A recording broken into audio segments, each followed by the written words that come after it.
Jim, the defense doesn't have to give an opening.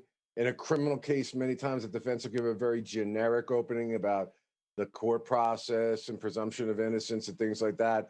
But the real good defense attorneys, if they've got something that they've got to say, they say it. This guy came swinging out of the gates, and I can't help but think that that jury, he did what exactly a prosecutor does not want. He made the jury say, "Huh, let me listen here." They weren't in the end analysis saying, "Oh, this guy's guilty as heck." Is that the way you felt about this?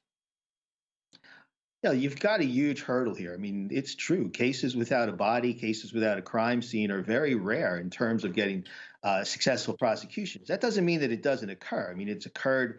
I read a statistic in 83% of such cases, a guilty verdict once the case is filed has been found. So we have the evidence here.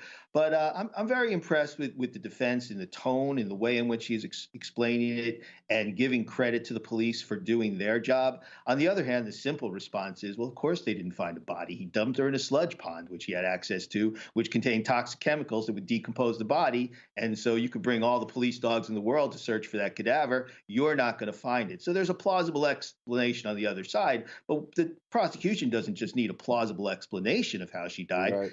As Bernard has said, they've got to prove the case beyond a reasonable doubt. And there's some doubt that's being put into the atmosphere here that could end up springing this guy. Yeah, I agree. Not plausible beyond a reasonable doubt. Agree with both of you guys. But I like his style. Okay. He is not afraid to stand up there and speak what he calls the truth of his case.